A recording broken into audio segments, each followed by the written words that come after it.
আল্লাহ সুমাইয়ার মাই হাত মাই বিয়ে বসান কি জানি এই যে কইতাছে ইয়ে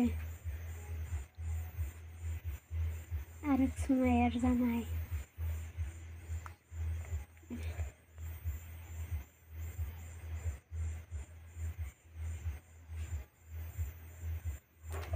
হ্যাঁ, তো তার পাশে তার মেয়ে ছাড়া কেউ ছিল না।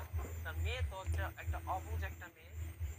তার মানে আমরা যতটুকু মানে শুনেছি ততটুকু থেকেই বললাম। এখন সুমাইয়াকে যারা দেখাশোনা করছেন সেজাদ ভাই বা যারাই, আমি তো তাদের সাথে এরকম ভাবে এখন কথা হয় না, আগে হইতো। বলবো এই মেয়েটার জন্য ভবিষ্যৎটা ভালো হয়।